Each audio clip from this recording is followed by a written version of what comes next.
Sir கேட்டாங்க, ரஜினி சாரை வச்சு இவ்வளோ படங்கள் பண்ணியிருக்கிறீங்களே, உங்களுக்கும் இப்போ வந்திருக்கிற இளம் இயக்குநர்களுக்கும் என்ன வித்தியாசம், என்ன மாறுபாடு அப்படின்னு கேட்டாங்க.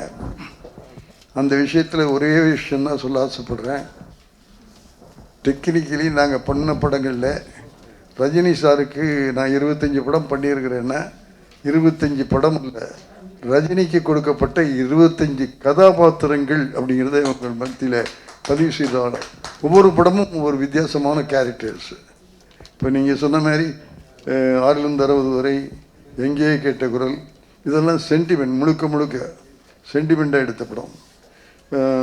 நம்முடைய நல்லவனுக்கு நல்லவன், ஏவிஎம் தயாரித்த முரட்டுக்காடை, பாயும் புலி, இதெல்லாம் ஆக்ஷன் பிக்சர்ஸு. இது எல்லாத்துக்கும் வித்தியாசமான ஒரு படம். அவரே விரும்பி நடித்த ஸ்ரீ ராகவேந்திரா. ஆகவே ரஜினியை வச்சு எல்லா கேரக்டரும் பண்ண முடியும். அவருக்கு முடியை தூக்கி போட தெரியும், சீரை தூக்கி போட தெரியும், அப்படி ஸ்டைலாக தான் நடிப்பார்னு இருந்த ரஜினிகாந்தை நிச்சயமாக அவர் ஒரு குணச்சித்திர நடிகர் அப்படிங்கிறத நிரூபித்த படங்கள் என்னுடைய படங்கள்ங்கிறத மகிழ்ச்சியோடு உங்களிடத்தில் பகிர்ந்து கொள்ள ஆசைப்படுகிறேன். 2 கேள்வி மட்டும். ஒரு படம் சினிமா வெற்றி பெறுதுன்னா திரைக்கதை முக்கிய காரணமா, ஹீரோ ஹீரோயின் முக்கிய காரணமா, டைரக்டர் முக்கிய காரணமா, எது முக்கிய காரணம்?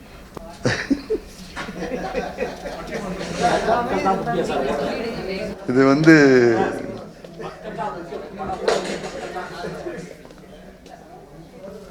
இந்த கேள்வியை நான் மனப்பூர்வமாக ஏற்றுக்கிறேன். சினிமா வெற்றிங்கிறது ஒரு தனிப்பட்டவருடைய வெற்றின்னு நான் சொல்ல மாட்டேன், ஒரு கூட்டு முயற்சி.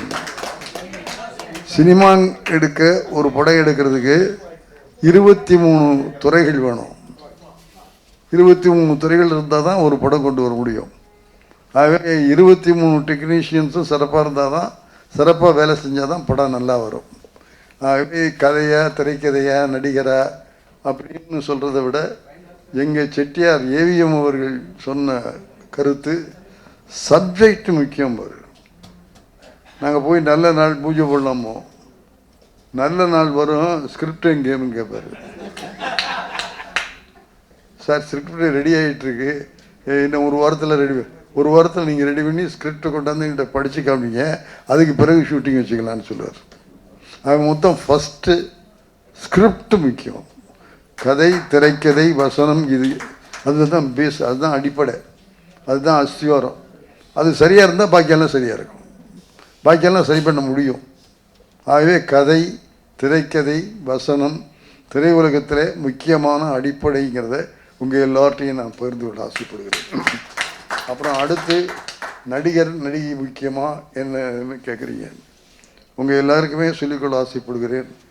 ஏவிஎம் செட்டியார் காலம், எஸ்எஸ் வாசன் காலம், நாகிரெட்டியார் காலம், Salem modern theatre Sundaram sir காலம், அப்போல்லாம் கதைக்கு நடிகர்கள்னு தேர்ந்தெடுத்த காலம்.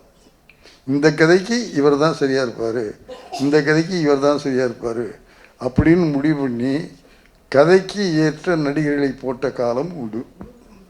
அதன் பிறகு வளர்ச்சியில் நடிகர்களுக்காக கதை பண்ண வந்த காலம், அந்த காலம்தான் எங்கள் காலம். ரஜினியை வச்சுக்கிட்டு ரஜினிக்கு கதை தேடுவோம், கமலை வச்சுக்கிட்டு கமலுக்கு கதை தேடுவோம், ஜெய்சங்கர் சார் வச்சுக்கிட்டு ஜெய்சங்கருக்குன்னு ஒரு type of pictures, Muthuraman sir அவரை வச்சுக்கிட்டு டைப் போடுறோம்.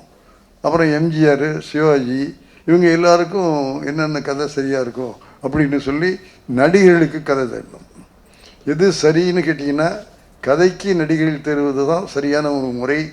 ஆனால் கால மாற்றங்களில் நடிகர்களுக்கு கதையை தேடி அதிலேயும் நாங்கள் வெற்றி பெற்றிருக்கிறோம் என்பதையும் மகிழ்ச்சியோடு சொல்லிக்கொள்ள ஆசைப்படுகிறேன்.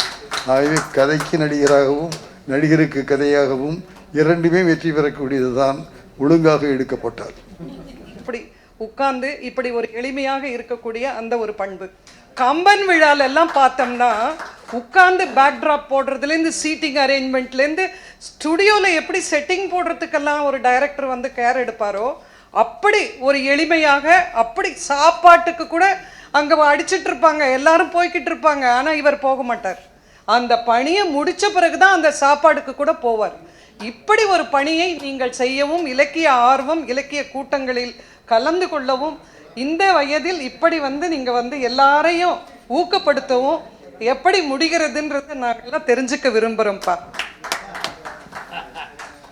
எனக்கு இலக்கிய ஆர்வம் எப்படி வந்ததுங்கிறத அம்மா கேட்டாங்க. நான் எந்த குடும்பத்தை சேர்ந்ததுங்கிறது உங்கள் எல்லாருக்குமே தெரியும். காரைக்குடியில் ராமசுப்பையா விசாலாட்சியுடைய மகனாக நான் பிறந்தேன். காரைக்குடி எப்படிப்பட்ட ஊருங்கிறது உங்களுக்கு தெரியும். செட்டிநாட்டில் ஒரு முக்கியமான ஊர். செட்டிநாட்டு நகரத்தார்கள் எல்லாருமே கல்வி, ஆன்மீகம், கோவில், கும்பாபிஷேகம் இப்படி இருக்கிற பகுதி செட்டிநாட்டு பகுதி. அந்த பகுதியில் என்னுடைய தந்தையும் தாயாரும் ராமசுப்பையா விசாலாட்சி 2 பேரும் தந்தை பெரியாருடைய சுயமரியாதை இயக்கத்தில் சேர்ந்து கடவுள் இல்லை என்று சொல்லுகிற கொள்கையை அங்கே பரப்பி கொண்டிருந்தார்கள். எந்த காலம் ஒரு 75-80 வருஷத்துக்கு முன்னால் அந்த குடும்பத்தில் பிறந்தவனா. எந்த பேச்சாளர் வந்தாலும் சரி, தந்தை பெரியார் வந்தாலும் சரி, அண்ணா வந்தாலும் சரி, கலைஞர் வந்தாலும் சரி, தங்குகிற வீடு எங்களுடைய வீடு. அந்த வீட்டுக்கு இந்த பெயர் சமதர்ம விலாஸ். ஆகவே எல்லோரையும் சமமாக கருதி அந்த பகுதியிலே சுயமரியாதை கொள்கைகளை வளர்த்த குடும்பத்தில் பிறந்தவர். அதன் மூலமாக எங்கள் வீட்டுக்கு எல்லா தலைவர்களும் வந்து போவார்கள், எல்லா கூட்டங்களுக்கும் நாங்கள் போவோம். இப்படி உறவுகள் வளர்ந்ததனாலே குடும்பத்திலிருந்து எனக்கு அந்த ஆதரவு கிடைத்தது. ஆகவே அந்த பயிற்சி, பொதுக்கூட்டம், தலைவர்களோடு பழகுவது, இதையெல்லாம் என்னுடைய பிறந்த காலத்திலிருந்தே வந்த உடன்பிறப்புகள். ஆகவே அப்படி வாழ்ந்த நான் சினிமா துறைக்கு வர வேண்டும் என்ற எண்ணத்தில், அது என்ன காரணம் அப்படின்னு சொல்லி கேட்டால், நம்ம டிகேஎஸ் பிரதர்ஸ் எல்லாம் இப்போ நாடகங்கள் போடுவாங்க. அப்போ காரைக்குடியில் இந்த ஒரு நாள் போடுற நாடகம்ல 3 மாதம் கேம்ப் போட்டு 10 நாளைக்கு ஒரு நாடகங்கிற மாதிரி நாடகம் போடுவாங்க. அந்த நாடகத்தில் நடித்த நடிகர்கள் எல்லாம் எங்கள் வீட்டை சுற்றி குடியிருந்தாங்க.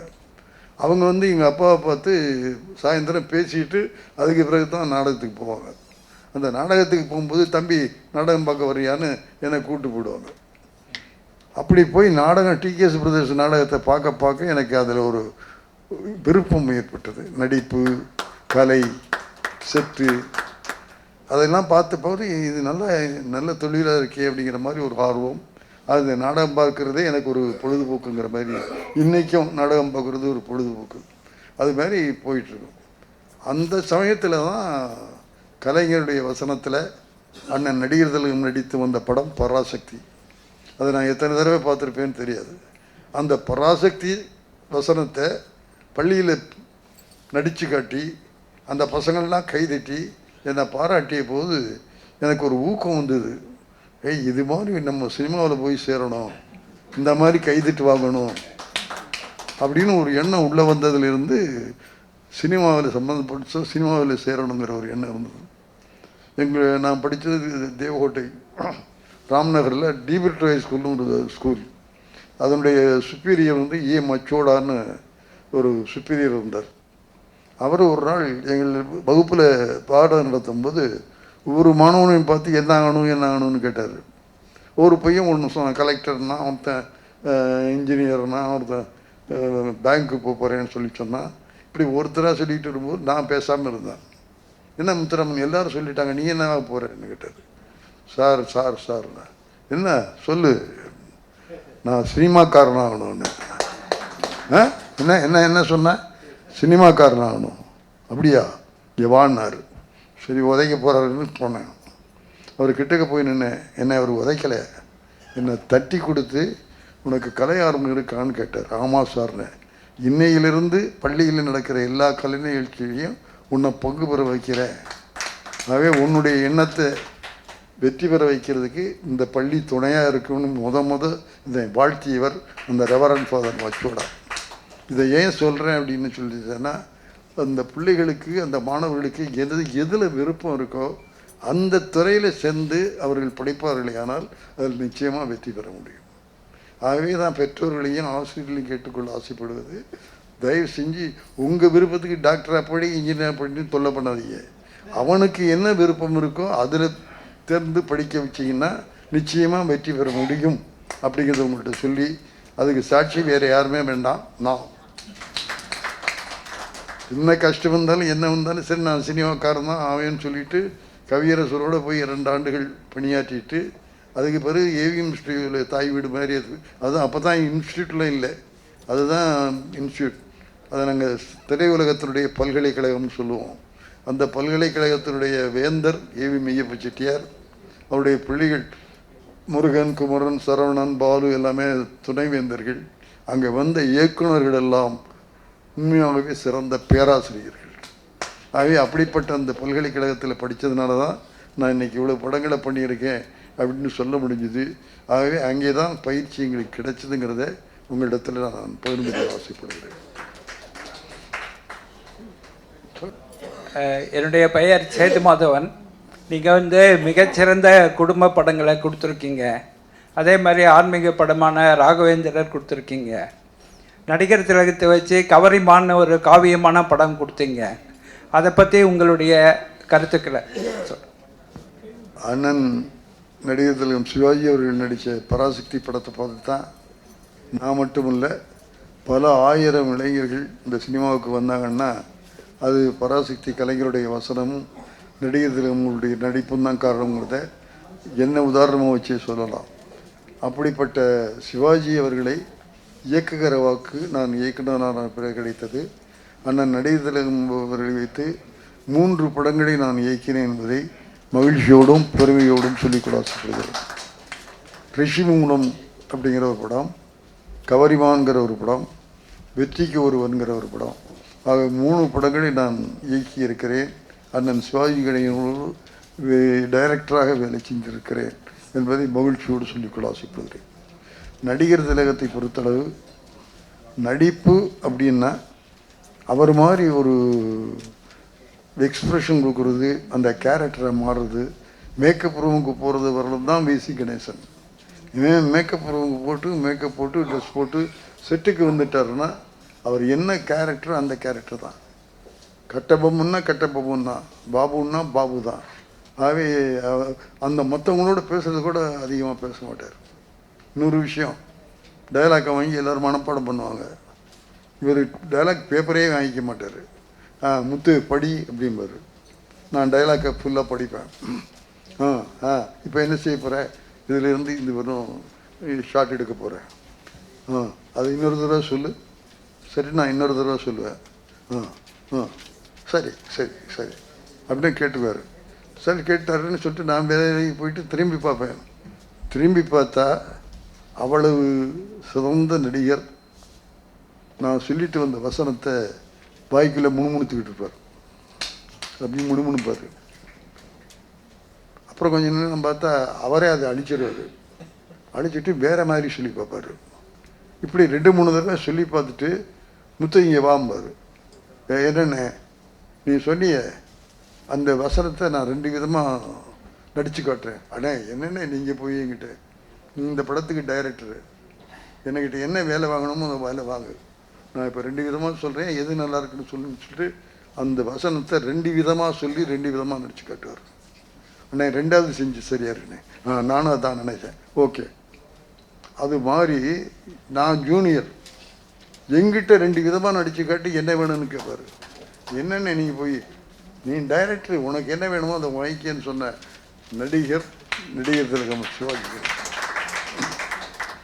யஸ்வந்த்ரானுக்கு தரப்பட்ட மரியாதை இல்லை, அந்த டைரக்டர் என்பதற்கு தரப்பட்ட மரியாதை அவர் சிவாஜியினுடைய நடிப்பு.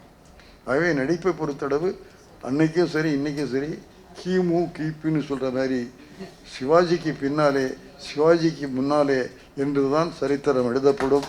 ஆகவே இப்போ வருகிற எந்த நடிகரிடத்துலையும் அது நீங்கள் கமலை கேட்டாலும் ஒத்துக்குவார், ரஜினி கேட்டாலும் ஒத்துக்குவாங்க. எல்லாரும் பின்பற்றுவதில் எப்படியாவது அந்த சிவாஜியினுடைய நடிப்புடைய சாயல் வந்துடும்.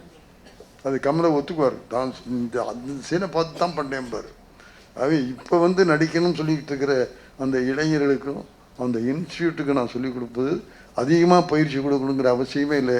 சிவாஜி கணேசன் போட்டு நடித்திருக்கிற கதாபாத்திரங்களையும் படங்களையும் போட்டு காட்டுங்கள். அதுவே நமக்கு கிடைத்திருக்கிற நடிப்பின் பயிற்சி, நடிப்பின் இலக்கணம், எப்படி உச்சரிக்கணும், என்ன பேஸ், அதை நம்ம கற்றுக்கலாங்கிறத உங்களிடத்தில் நான் பகிர்ந்து கொள்கிறேன். சார் ரொம்ப நன்றி சார். அந்த இது வந்து இப்போ ஒரு அடிஷ்னல் போனஸாக நீங்கள் இருந்தாலும் இதுவும் எங்களுக்கு நிறைவு ஆகலை. அது வேற ஒரு சந்தர்ப்பத்திலையும் நம்ம வச்சுக்கலாம். இங்கெல்லாம் ஒரு டைம் அந்த இதை அனுசரித்து நம்ம நிறுத்திக்கலாம். ஏன்னா இன்னும் நிறைய பேர் கேட்குறதுக்கு தயாராக இருக்காங்க. இங்கே டயத்துக்கு நம்ம முடிக்கணும். நீங்கள் கிடைச்சதே எங்களுக்கு ஒரு போனஸ் அது தெரியும் எனக்கு தெரியும். ஆமாம். ஆகவே நீங்கள் கேள்வி கேட்டவர்களுக்கெல்லாம் என்னுடைய அன்பான வணக்கங்கள், வாழ்த்துக்கள். அவை ஜெனரலாக உங்களுக்கு சொல்லிக்கொள்ள ஆசைப்படுகிறேன். சினிமாங்கிறது இன்றைக்கி ஒரு பெரிய கடல், பெரிய சமுத்திரம். முடியுமான்னு கேட்டால் இதில் முடியாது. முடியும்ங்கிற லட்சியத்தோட திரைத்துறைக்கு வந்து முழுவதும் அர்ப்பணித்து அந்த தொழிலை கற்றுக்கொண்டு, அந்த கற்றுக்கொண்ட தொழிலை சினிமா எடுக்கிற போது சரியாக எடுத்து கொடுத்து நிச்சயமாக செஞ்சால் நிச்சயமாக வெற்றி பெற முடியும் என்பதை உங்களிடத்தில் நான் பகிர்ந்து கொள்கிறேன். ஆனால் உண்மையான தெளிவு இருக்கணும், உண்மையான ஈடுபாடு இருக்கணும். ஆக இந்த ஈடுபாடு, உழைப்பு, நம்பிக்கை, வருவோங்கிற நம்பிக்கை இல்லாமல் வந்தால் நீங்கள் முன்னேற முடியாது. ஆகவே அந்த நம்பிக்கை, இன்னொரு முக்கியமான விஷயம் ஒழுக்கம். இந்த 4 விஷயமும் இருந்ததுன்னா வெற்றியை தேடி நீங்கள் போக வேண்டாம், வெற்றி உங்களை தேடி வரும் என்பதை மகிழ்ச்சியோட பெருமையோடையும் இந்த சினிமா நிகழ்ச்சியில் உங்கள்கிட்ட பகிர்ந்து கொள்ள ஆசைப்படுகிறேன். இது வந்து உங்களுக்காக அல்ல, நீங்கள் சினிமாவுக்கு வரணும்னு சொல்கிற உங்கள் குடும்பத்தில் இருக்கிற பிள்ளைகளுக்காக சொல்கிறேன். தயவு செஞ்சு இந்த 4 விஷயம் செய்கிற தொழிலில் சுத்தமாக கற்றுக்கிட்டு வரணும், அந்த தொழிலை ஒழுங்காக செய்யணும், நம்பிக்கையோடு இருக்கணும், ஒழுக்கத்தோடு இருக்கணும். இந்த 4 விஷயமாக இருந்தால் நிச்சயமாக வெற்றி பெற முடியும். முடியாதுன்னே சொல்லாதீங்க. முடியும் என்ற நம்பிக்கையோடு அந்த லட்சியத்தை நோக்கி நீங்கள் போவீர்களானால் நிச்சயமாக வெற்றி பெற முடியும் என்பதை உங்களிடத்தில் அழுத்தம் திருத்தமாக சொல்லி, எண்ணியது எண்ணியாங்கி எய்துவர், எண்ணியர் திண்ணியராக பெறுகின்ற குரலை சொல்லி, ஆகவே நம்முடைய லட்சியத்திலே உறுதியாக இருந்தால் வெற்றி நிச்சயம், வெற்றி நிச்சயம், வெற்றி நிச்சயம். இது சத்தியம். எஸ்பிஎன் சாரோட 3 தொடரும் வேற ஒரு சந்தர்ப்பத்தில் இது பண்ணலாம்.